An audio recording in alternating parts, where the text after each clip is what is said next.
بسم اللہ الرحمن الرحیم۔ جنت میں اپنے ماں باپ اور رشتہ داروں سے ملاقات کیسے ہوگی، وہ منظر کیسا ہوگا، یہ جاننا ہر مسلمان کے لیے ضروری ہے۔ محترم ناظرین و سامعین، انسان کے لیے دنیا میں سب سے زیادہ پاکیزہ اور محبت کرنے والا رشتہ اس کے والدین ہیں۔ اس کے بعد انسان کے سکے بہن بھائی اور پھر دوسرے رشتہ دار آتے ہیں۔ اس دنیا میں قائم یہ رشتے کسی بھی انسان کے لیے پہلی ترجیح ہوتے ہیں، جبکہ کچھ رشتے تو ہماری زندگی کے لیے ایسے اہم اور لازم و ملزوم ہوتے ہیں کہ ان کے بغیر زندگی گزارنا ناممکن اور محال ہو جاتا ہے۔ ناظرین، جنت ایک ایسی شاندار اور بے مثال جگہ ہے جو اللہ جل نے ایمان والوں کے لیے بنائی ہے، اور اس نے ایسی نعمتیں تیار کر رکھی ہیں جو نہ کسی آنکھ نے دیکھی، نہ کسی کان نے سنی، اور نہ ہی کسی دل میں ان کا خیال آیا۔ جنت کے بارے میں جو کچھ بھی بیان کیا جاتا ہے وہ صرف سمجھانے کے لیے ہوتا ہے، ورنہ دنیا کی اعلیٰ ترین چیز کا بھی جنت کی کسی نعمت سے کوئی مقابلہ نہیں۔ لیکن اب سوال یہ ہے کہ کیا انسان کی نہ ختم ہونے والی زندگی میں بھی کیا ہمارے اہم اور پاکیزہ رشتے ہمارے ساتھ ہوں گے؟ یعنی یہ سوال اکثر ہمارے ذہنوں میں آتا ہے۔ اس دنیا میں سب سے عظیم رشتہ یعنی ہمارے ماں باپ کا ہے۔ کیا ہمارے ماں باپ جنت میں بھی وہ ہمارے ساتھ ہوں گے؟ اور اگر ہوں گے تو ان سے جنت میں ملاقات کیسے ہوگی؟ آئیے اس سوال کا جواب قرآن و حدیث کی روشنی میں جاننے کی کوشش کرتے ہیں۔ ناظرین، مرنے کے بعد مومنوں کی روحیں عدیان میں پہنچتی ہیں تو وہاں پر پہلے سے موجود روحیں اس سے ملنے کے لیے آتی ہیں اور دنیا میں موجود اپنے رشتہ داروں کے بارے میں معلوم کرتی ہیں، اور اس طرح سے جب کوئی انسان مرنے کے بعد علیین میں پہنچتا ہے، اس کے رشتہ دار اس سے ایسے ملتے ہیں جیسے کسی دور دراز سے آنے والے مسافر سے ملاقات کی جاتی ہے، اور دونوں آپس میں مل کر بہت خوش ہوتے ہیں۔ اللہ تعالیٰ قرآن مجید میں فرماتا ہے، اے میرے بندو، آج تم پر نہ کوئی خوف طاری ہوگا اور نہ تم غمگین ہوں گے۔ میرے وہ بندے جو ہماری آیتوں پر ایمان لاتے تھے اور فرمانبردار رہتے تھے، تم بھی اور تمہاری بیویاں بھی خوشی سے چمکتے چہروں کے ساتھ جنت میں داخل ہو جاؤ۔ سبحان اللہ۔ ان کے آگے سونے کے پیالے اور گلاس گردش میں لائے جائیں گے، اور اس جنت میں ہر وہ چیز ہو جس کی دلوں کو خواہش ہوگی اور جس میں آنکھوں کو لذت ہوگی، وہ ملے گی، اور اس سے کہا جائے گا کہ اس جنت میں تم ہمیشہ رہو گے۔ محترم ناظرین، ان آیات سے یہ بات ثابت ہوتی ہے کہ جنتی مردوں کی بیویاں بھی جنت میں ان کے ساتھ ہی ہوں گی اور ایک ساتھ ہی جنت میں رہیں گے۔ وہاں جنت میں انہیں ہر وہ چیز مہیا کی جائے گی جس کے وہ خواہش کریں گے۔ حضرت ابو ہریرہ رضی اللہ تعالیٰ عنہ سے روایت ہے کہ رسول کریم صلی اللہ علیہ وسلم نے ارشاد فرمایا، جس وقت کوئی مومن بندہ مرنے کے قریب ہوتا ہے تو رحمت کے فرشتے سفید ریشمی کپڑا لے کر آتے ہیں اور اسے کہتے ہیں کہ اے پاکیزہ روح، نکل جاؤ، تو اللہ سے رضامند ہے اور اللہ تجھ سے رضامند ہے، اللہ تعالیٰ کی جانب، اس کے رزق کی جانب اور اپنے پروردگار کی جانب جو کہ غضب ناک نہیں ہے۔ پھر وہ روح اس طرح معطر حالت میں نکل جاتی ہے جس طرح سے عمدہ خوشبودار مشک، اور فرشتے ہاتھ پر اسے اٹھائے ہوئے آسمان کے دروازوں پر لے جاتے ہیں تو آسمان والے فرشتے کہتے ہیں، کیا عمدہ خوشبو ہے جو کہ زمین سے آئی ہے۔ پھر اس کو اہل ایمان کی ارواح کے پاس لاتے ہیں تو ارواح خوش ہوتی ہیں، اور یہ خوشی اسی خوشی سے بھی کہیں زیادہ ہوتی ہے جو کسی بچھڑے ہوئے کی آمد سے انسان کو میسر آتی ہے۔ پھر وہ پہلے سے موجود مومنین اس نئے آنے والے سے دریافت کرتے ہیں کہ فلاں آدمی کا کیا حال ہے اور فلاں آدمی کا کیا ہوا، یعنی جس شخص کو دنیا میں چھوڑ کر گئے تھے اب وہ کس طرح کے کاموں میں مشغول ہیں۔ اور پھر انہی میں سے چند ارواح آپس میں ایک دوسرے سے کہتی ہیں کہ ابھی ٹھہر جاؤ، اسے چھوڑ دو کیونکہ یہ دنیا کے غم میں مبتلا تھا۔ وہ پوچھتی ہے کہ کیا وہ شخص ابھی تم لوگوں کے پاس نہیں پہنچا، وہ تو کب کا مر چکا تھا۔ اس پر وہ روحیں کہتی ہیں کہ پھر وہ تو جہنم میں گیا ہوگا۔ استغفر اللہ۔ محترم ناظرین، پیارے نبی حضرت محمد صلی اللہ علیہ وسلم نے فرمایا کہ تمہارے اعمال تمہارے ان رشتہ داروں اور خاندان والوں کے سامنے جو آخرت یعنی عالم برزخ میں ہیں پیش کیے جاتے ہیں۔ اگر نیک عمل ہو تو وہ خوش ہوتے ہیں اور کہتے ہیں کہ اے اللہ، آپ کا فضل اور رحمت ہے، بس اپنی یہ نعمت اس پر پوری کیجیے اور اس پر اس کو موت دیجیے، اس طرح ان پر گناہگار شخص کا عمل بھی پیش ہوتا ہے تو کہتے ہیں اے اللہ اس کے دل میں نیکی ڈال دے جو تیری رضا اور قرب کا سبب ہو جائے۔ مختلف آیات سے معلوم ہوتا ہے کہ جنت میں مختلف رشتہ دار ایک دوسرے کو پہچانتے ہوں گے اور ایک دوسرے سے ملتے جلتے رہیں گے، اور ان میں سے بعض کو ایک ساتھ رکھا جائے گا۔ سورہ نور کی آیت نمبر 21 میں اللہ سبحانہ تعالیٰ کا فرمان ہے، اور جو لوگ ایمان لائے اور ان کی اولاد نے بھی ایمان میں ان کی پیروی کی تو ان کی اولاد کو ہم انہی کے ساتھ شامل کر دیں گے اور ان کے عمل میں سے کسی چیز کی کمی نہیں کریں گے۔ حضرت ابن عباس رضی اللہ تعالیٰ عنہ سے مروی ہے، بے شک اللہ تعالیٰ مومن کی آنکھوں کو ٹھنڈا کرنے کے لیے اس کی اولاد کو ان کے اصل مقام بلند کر کے اس کے پاس اس کے درجے میں پہنچا دیں گے، اگرچہ یہ اولاد اپنے اعمال کے اعتبار سے اس درجے تک نہ پہنچی ہو۔ پھر آپ صلی اللہ علیہ وسلم نے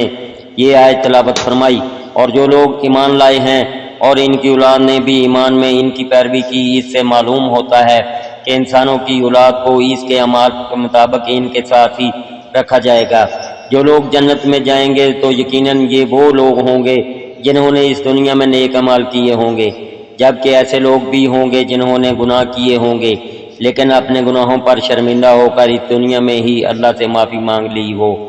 اور سچے دل سے توبہ استغفار کر لیا ہو، تو اللہ تعالیٰ ان کو معاف فرما کر جنت میں داخل کرے گا۔ یہاں اللہ جل ان کی ہر خواہش پوری فرما دے گا، اور یقیناً اس کی خواہش میں سے ایک خواہش یہ بھی ہوتی کہ دنیا میں اس سے جو بھی گناہ سرزد ہو چکے ہوں یا کوئی گناہ والے اعمال اس نے کیے ہوں تو اس سے وہ تمام اعمال بلا دیے جائیں، کیونکہ جنت امن اور سکون کی جگہ ہوگی جہاں منفی خیالات اور غضب و غصے کی کوئی گنجائش نہ ہوگی، اور ایک مومن اور جنتی کے لیے ہر طرف خوشحالی خوشحالی ہوگی، جیسا کہ سورہ بقرہ کی آیت نمبر 25 میں ارشاد باری تعالیٰ ہے، اور جو لوگ ایمان لائے اور نیک عمل کرتے رہے ان کو خوشخبری سنا دو کہ ان کے لیے جنت کے باغ میں جن کے نیچے نہریں بہہ رہی ہیں، جب انہیں ان میں سے کسی قسم کا میوہ کھانے کو دیا جائے تو کہیں گے یہ تو وہی ہے جو ہم کو پہلے بتایا گیا تھا،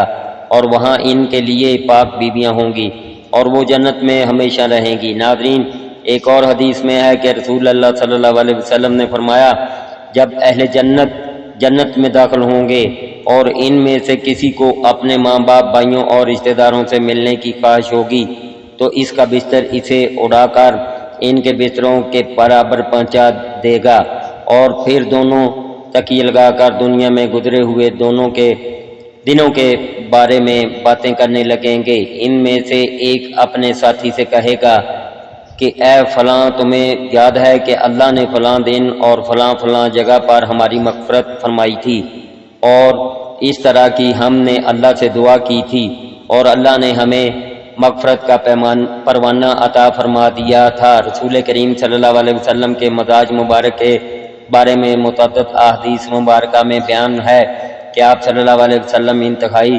شگفتہ مزاج تھے اور نرمی محبت سے اور مسکرا کر بات کیا کرتے تھے، تاہم کئی بار آپ صلی اللہ علیہ وسلم بے اختیار ہنس بھی دیتے، مگر یہ اس وقت ہوتا جب آپ صلی اللہ علیہ وسلم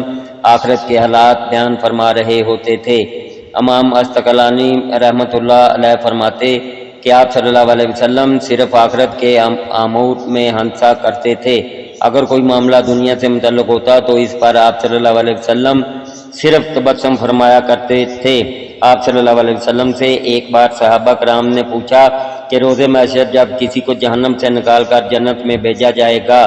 تو اس کی حالت کیا ہوگی؟ اس پر آپ صلی اللہ علیہ وسلم نے ہنس کر واقعہ کا حال بیان کیا۔ بخاری شریف اور مسلم شریف میں متفقہ حدیث مبارک موجود ہے۔ حضرت عبداللہ بن مسعود رضی اللہ تعالیٰ عنہ سے روایت ہے کہ رسول کے حضور نبی کریم صلی اللہ علیہ وسلم نے فرمایا، مجھے اچھی طرح معلوم ہے کہ سب سے آخر میں جہنم سے کون نکالا جائے گا یا سب سے آخر میں کون جنت کے اندر داخل ہوگا۔ یہ آدمی اپنے جسم کو گھسیٹتا ہوا جہنم سے باہر نکلے گا، چنانچہ اللہ تعالیٰ اس سے فرمائے گا جا جنت میں داخل ہو جا۔ وہ جنت میں داخل ہوگا تو اسے گمان گزرے گا کہ شاید یہ بری ہوئی ہے، چنانچہ وہ واپس لوٹ کر عرض گزار ہوگا، اے رب وہ تو بری ہوئی، بات اللہ تعالیٰ اسے فرمائے گا جا جنت میں چلا جا۔ وہ جنت میں داخل ہوگا، جنت میں جا کر پھر اسے گمان گزرے گا کہ شاید یہ بری ہوئی ہے، بس وہ واپس لوٹ کر پھر عرض کرے گا اے رب وہ تو بری ہوئی ہے، چنانچہ اللہ تعالیٰ اسے فرمائے گا جا اور جنت میں داخل ہو جا، کیونکہ تیرے لیے جنت میں دنیا کے برابر بلکہ اس سے 10 گنا زیادہ حصہ ہے، یا فرمایا تیرے لیے 10 دنیاوں کے برابر حصہ ہے۔ وہ عرض کرے گا اے اللہ کیا تو مجھ سے مذاق کرتا ہے یا مجھ پر ہنستا ہے حالانکہ تو حقیقی مالک ہے۔ حضرت عبداللہ بن مسعود رضی اللہ تعالیٰ عنہ بیان کرتے ہیں کہ میں نے دیکھا اس پر حضور نبی کریم صلی اللہ علیہ وسلم ہنس پڑے، یہاں تک کہ آپ صلی اللہ علیہ وسلم کے دندان مبارک نظر آنے لگے۔ سبحان اللہ۔ آپ صلی اللہ علیہ وسلم فرماتے تھے یہ اہل جنت کے سب سے کم درجے والے شخص کا حال ہے۔ حضرت ابو سعید خدری رضی اللہ تعالیٰ عنہ سے روایت ہے کہ رسول اللہ صلی اللہ علیہ وسلم نے فرمایا جو آدمی سب سے آخر میں جنت میں داخل ہوگا وہ گرتا اور گھسیٹتا ہوا دوزخ سے اس حال میں نکلے گا کہ دوزخ کی آگ اسے جلا رہی ہوگی، پھر دوزخ سے نکل جائے گا تو پھر دوزخ کی طرف پلٹ کر دیکھے گا اور دوزخ سے مخاطب ہو کر کہے گا کہ بڑی بابرکت ہے وہ ذات جس نے مجھے تجھ سے نجات دی، اور اللہ تعالیٰ نے مجھے وہ نعمت عطا فرمائی ہے کہ اولین و آخرین میں سے کسی کو بھی وہ نعمت عطا نہیں فرمائی۔ پھر اس کے لیے ایک درخت بلند کیا جائے گا، وہ آدمی کہے گا کیا میرے پروردگار مجھے اس درخت کے قریب کر دیجئے تاکہ میں اس کے سائے کو حاصل کر سکوں اور اس کے پھلوں سے پانی پیوں۔ اللہ تعالیٰ فرمائیں گے اے ابن آدم اگر میں تجھے یہ دے دوں تو پھر اس کے علاوہ اور کچھ نہیں مانگے گا؟ عرض کرنے لگے گا کہ نہیں اے میرے پروردگار، اللہ تعالیٰ اسے اس کے علاوہ اور نہ مانگنے کا معاہدہ فرمائیں گے اور اللہ تعالیٰ اس کا عذر قبول فرمائیں گے، کیونکہ وہ جنت کی ایسی نعمتیں دیکھ چکا ہوگا جس پر اسے صبر نہ ہوگا۔ اللہ تعالیٰ اسے اس درخت کے قریب کر دیں گے، وہ اس کے سائے میں آرام کرے گا اور اس کی پھلوں کے پانی سے پیاس بجھائے گا۔ پھر اس کے لیے ایک اور درخت ظاہر کیا جائے گا جو پہلے درخت سے کہیں زیادہ خوبصورت ہوگا۔ وہ آدمی عرض کرے گا اے میرے پروردگار مجھے اس درخت کے قریب فرما دیجئے کہ تاکہ میں اس کا سایہ حاصل کر سکوں اور اس کا پانی پیوں، اور اس کے بعد میں اور کوئی سوال نہیں کروں گا۔ اللہ تعالیٰ فرمائیں گے اے ابن آدم تو نے مجھ سے وعدہ نہیں کیا تھا کہ تم مجھ سے اور کوئی سوال نہیں کرو گے، اور اب اگر تجھے اس درخت کے قریب پہنچا دیا تو پھر تو اور سوال کرے گا۔ اللہ تعالیٰ پھر اس سے اس بات کا وعدہ لیں گے کہ وہ اور کوئی سوال نہیں کرے گا، تاہم اللہ تعالیٰ کے علم میں ہوگا کیونکہ وہ جنت کی ایسی نعمتیں دیکھے گا جس پر وہ صبر نہ کر سکے گا۔ پھر اللہ تعالیٰ اس کو درخت کے قریب کر دیں گے اور اس کے سائے میں آرام کرے گا اور اس کا پانی پیے گا۔ پھر اس جنت کے دروازے پر ایک درخت دکھایا جائے گا جو پہلے دونوں درختوں سے زیادہ خوبصورت ہوگا۔ وہ آدمی کہے گا اے میرے رب مجھے اس درخت کے قریب فرما دیجئے تاکہ میں اس کے سائے میں آرام کروں اور پھر اس کا پانی پیوں اور اس کے علاوہ کوئی اور سوال نہیں کروں گا۔ پھر اللہ تعالیٰ اس آدمی سے فرمائیں گے اے ابن آدم کیا تو نے مجھ سے یہ وعدہ نہیں کیا تھا کہ تو اس کے بعد اور کوئی سوال نہیں کرے گا؟ اور کہے گا ہاں اے میرے پروردگار اب میں اس کے بعد اس کے علاوہ اور کوئی سوال نہیں کروں گا۔ اللہ اسے معذور سمجھیں گے کیونکہ وہ جنت کی ایسی نعمتیں دیکھے گا جس پر وہ صبر نہیں کر سکے گا۔ پھر اللہ تعالیٰ اسے اس درخت کے قریب کر دیں گے۔ جب وہ اس درخت کے قریب پہنچے گا تو جنت والوں کی آوازیں سنے گا تو وہ پھر عرض کرے گا اے میرے رب مجھے اس میں داخل کر دے، تو اللہ فرمائیں گے اے ابن آدم تیرے سوال کو کون سی چیز روک سکتی ہے کہ تو اس پر راضی ہے کہ تجھے دنیا اور دنیا کے برابر دے دیا جائے؟ وہ کہے گا اے میرے رب اے رب العالمین تو مجھ سے مذاق کرتا ہے۔ یہ حدیث بیان کر کے حضرت عبداللہ رضی اللہ تعالی عنہ ہنس پڑے اور لوگوں سے فرمایا کہ تم مجھ سے کیوں نہیں پوچھتے کہ میں کیوں ہنسا؟ لوگوں نے کہا کہ آپ کس وجہ سے ہنسے ہیں؟ فرمایا رسول اللہ صلی اللہ علیہ وسلم اس طرح ہنستے تھے۔ فرمایا اللہ رب العالمین کے ہنسنے کی وجہ سے جب وہ آدمی کہے گا کہ آپ رب العالمین ہونے کے باوجود مجھ سے مذاق فرما رہے ہیں تو اللہ فرمائیں گے کہ میں تجھ سے مذاق نہیں کرتا مگر جو چاہوں کرنے پر قادر ہوں۔ سبحان اللہ۔ ناظرین بے شمار روایات میں ہیں کہ جنت میں سب رشتہ دار ایک دوسرے کو پہچان لیتے ہیں، وہ ایک دوسرے کے ساتھ مل جل کر رہیں گے۔ اللہ تعالیٰ ان کو اکٹھا رکھے گا۔ قرآن پاک کی سورہ طور میں ہے کہ جو لوگ ایمان لائے اور ان کی اولاد نے بھی ایمان میں ان کی پیروی کی تو ان کی اولاد کو ہم انہی کے ساتھ شامل کر دیں گے اور ان کے عمل میں سے کسی چیز کی کمی نہیں کریں گے۔ ابن عباس رضی اللہ تعالیٰ عنہ فرماتے ہیں کہ بے شک خدا مومن کو سکون دینے کے لیے اللہ تعالیٰ ان کی اولاد کو ان کے اصل مقام سے کئی گنا بہتر مقام تک پہنچا دیتا ہے، اگرچہ اس کی اولاد اس درجے تک نہ پہنچ سکتی ہو۔ آپ صلی اللہ علیہ وسلم نے آیت کی تلاوت فرمائی جس کا ترجمہ کچھ یوں ہے، جو لوگ ایمان لائے ہیں اور ان کی اولاد نے بھی ایمان میں ان کی پیروی کی، اس سے یہ پتہ چلتا ہے کہ جنت مومنوں کی مرضی کے مطابق ان کی اولاد کو بھی ان کے ساتھ ہی رکھا جائے گا۔ یہ وہی لوگ ہوں گے جنہوں نے دنیا میں رہتے ہوئے اچھے اور نیک اعمال کیے ہوں گے، اگر انہوں نے گناہ کیے بھی ہوں گے لیکن انہوں نے دنیا میں ہی اللہ تعالیٰ سے سچے اور پکے ایمان کے ساتھ توبہ کر لی ہوگی تو اللہ تعالیٰ ان گناہ گاروں کی توبہ کو قبول کرتے ہوئے معاف فرما دیا ہوگا۔ اللہ تعالیٰ ایسے بندوں کی مرضی بھی طلب فرما لے گا، پھر ان سے ان کی مرضی دریافت کی جائے گی تو وہ کہیں گے کہ ہمارے تمام گناہوں کو معاف فرما دیا جائے، تو اللہ تعالیٰ ان کے تمام گناہوں کو معاف فرماتے ہوئے ان کو دنیا کے سب گناہوں کو بلا دے گا۔ جنت میں ایک مومن کے لیے خوشی اور لذت ہی ہوگی، نیز جنت کے عمومی انعامات میں اس کا ذکر ہے کہ جو بات جنتی چاہے گا اللہ اسے پورا کریں گے۔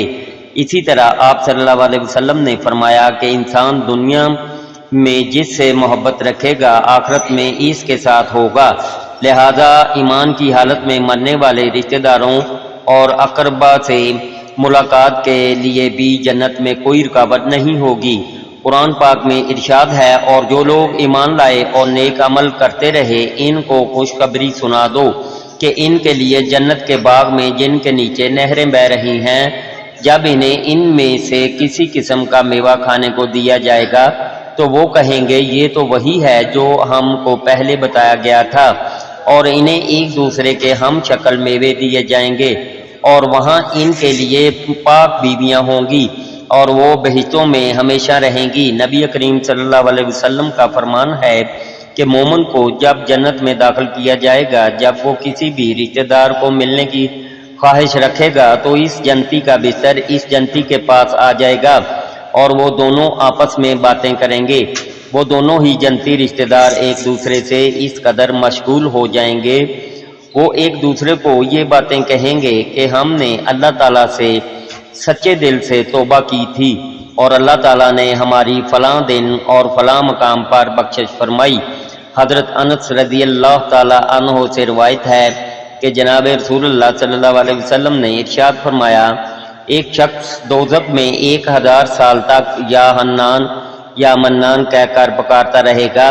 اللہ تعالیٰ حضرت جبرائیل علیہ السلام سے فرمائیں گے، جاؤ میرے اس بندے کو میرے پاس لے کر آؤ۔ حضرت جبرائیل علیہ السلام روانہ ہوں گے اور دوزیوں کو الٹے منہ گرے ہوئے روتے ہوئے پائیں گے اور واپس آ کر اپنے پروردگار کو اس کی اطلاع کریں گے۔ اللہ تعالیٰ فرمائیں گے، تم اس کو میرے پاس لے کر آؤ، وہ فلاں جگہ میں موجود ہے، چنانچہ وہ اس کو لے کر اپنے پروردگار کے سامنے پیش کر دیں گے۔ اللہ تعالیٰ پوچھیں گے، اے میرے بندے، تم نے اپنے مقام اور آرام گاہ کو کیسا پایا؟ وہ عرض کرے گا، یا رب بہت برا مکان اور بہت بری آرام گاہ ہے۔ اللہ تعالیٰ فرمائیں گے، میرے بندے کو واپس وہیں دوزخ میں لے جاؤ۔ وہ عرض کرے گا، یا رب جب آپ نے مجھے دوزخ سے نکالا تھا تو میں اس کی امید نہیں رکھتا تھا کہ آپ مجھے اس میں دوبارہ ڈال دیں گے۔ تو اللہ تعالیٰ فرمائیں گے کہ میرے بندے کو چھوڑ دو اور جنت میں داخل کر دو۔ سبحان اللہ۔ حضرت ابو ہریرہ رضی اللہ تعالیٰ عنہ سے روایت ہے کہ جناب رسول اللہ صلی اللہ علیہ وسلم نے ارشاد فرمایا، جو لوگ دوزخ میں داخل کیے جائیں گے ان میں سے 2 آدمیوں کی چیخو پکار بہت بڑی ہوگی۔ اللہ تبارک تعالیٰ حکم دیں گے، ان دونوں کو باہر نکالو۔ جب ان کو باہر نکالا جائے گا اور اللہ تعالیٰ پوچھیں گے، کس وجہ سے تمہاری چیخو پکار بہت سخت ہو گئی تھی؟ وہ عرض کریں گے کہ ہم نے یہ اس لیے کیا تھا تاکہ آپ ہم پر رحم فرمائیں۔